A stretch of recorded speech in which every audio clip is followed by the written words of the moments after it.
మాట్లాడదాం. ఈ యొక్క రైతుల పేరు జోస్కుల శ్రీనివాస్, తిరుమల, అనిల్ కుమార్, కొప్పుల జ్యోతి, ఉమా. వీరందరూ కూడా 5 రైతులు ఉన్నారు. ఏదైతే నియోజకవర్గం విషయంలో నేను ముందే వాస్తవంగా ఇట్లాంటి సంబంధించిన వైర్లని కొంత జరపాలని నేను రిపోర్ట్స్ అన్నీ కూడా తయారు చేసుకొని ఆల్రెడీ ఎండి గారికి, సిఎండి గారికి మనం నివేదిక ఇంతకుముందే ఇవ్వడం అనేది జరిగింది. మన ఎలక్ట్రిసిటీ ఎండి గారికి, వరుణ్ రెడ్డి గారికి. దానికి సంబంధించిన ఇళ్ళకు సంబంధించి కావచ్చు, చేన్లకు సంబంధించి కావచ్చు, అదేవిధంగా పిఎం జుగా కింద కూడా మనం ట్రైబల్ హ్యాబిటేషన్లు చేయడానికి ఆస్కారం ఉంది. అదేవిధంగా ఎలక్ట్రిసిటీ అధికారులను ఆదేశిస్తున్నా, తప్పకుండా ఎక్కడైతే ఇట్లాంటి కరెంటు తీగలన్నీ ఎక్కడెక్కడైతే కింద ఉన్నాయో వాటన్నిటి కూడా సరి చేయడానికి ఇమీడియట్లీ ప్రపోజల్స్ తయారు చేయాలి. అదేవిధంగా నష్టం జరిగే కంటే ముందే ఇవన్నీ పసిగట్టడం వల్ల వాళ్ళకందరూ కూడా న్యాయం జరుగుతుంది. అదేవిధంగా రైతులందరూ కూడా చెప్తున్నారు, మేము అనేక సందర్భాలు చెప్పినా వారు పట్టించుకోలేదు. సరే, ఈ విషయంలో ఇంకా క్షుణ్ణంగా పరిశీలన చేసి ఒకవైపు శాఖపరమైన ఏమైనా వారి తప్పున ఏమైనా తప్పులు జరిగి ఉంటే తప్పకుండా ఆ రకమైన కూడా యాక్షన్ అనేది తీసుకోబడుతుంది. దాంట్లో ఎలాంటి సందేహం లేదు.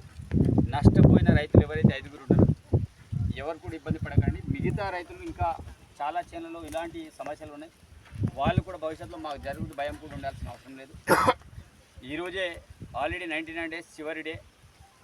మరి ఆ మీటింగ్లో కలెక్టర్ గారు కూడా వస్తున్నారు. నేను కలెక్టర్ గారితో ఈ యొక్క నష్టం జరిగిన రైతుల విషయంలో నేను మాట్లాడమని జరిగింది. ఈరోజు వారు నాతో పూర్తి విషయాలు చెప్తాం, ఎన్ని రోజులు మనకు వీళ్ళకి నష్టపరిహారం చెల్లిస్తామనే విషయాన్ని కూడా మనం మాట్లాడమని జరిగింది.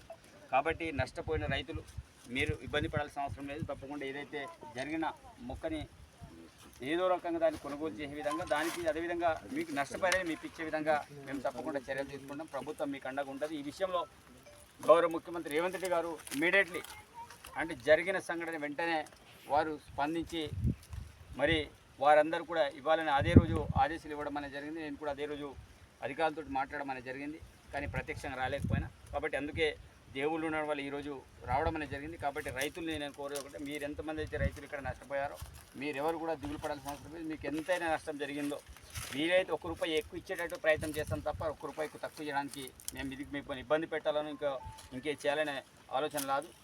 ఆ యాదృచ్ఛికంగా జరిగింది కాబట్టి ఆ విషయంలో ఎవరు కూడా ఎవరిని కూడా ఏం చేయనటువంటి పరిస్థితి. అయినా మీరు ఏదైతే ఎలక్ట్రిసిటీ వల్ల జరిగిందంటే తప్పకుండా అదే కోణంలో జరిగి ఉంటాయి.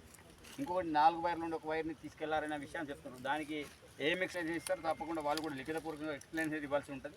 తప్పకుండా దాని ఎక్స్ప్లెనేషన్ అడుగుతాం. ఎందుకు ఆ యొక్క న్యూట్రల్ వైర్ ఇక్కడ వరకు ఎందుకు తీసుకెళ్తాను వచ్చింది, నిజంగానే దాని వల్ల జరిగిందా, ఎట్లా జరిగింది, ఇంకా పూర్తి స్థాయి వివరాలు వచ్చిన తర్వాత దాని ఫర్దర్గా నిర్ణయం తీసుకున్నాం. ఈ సందర్భంగా తెలియజేస్తున్నాం.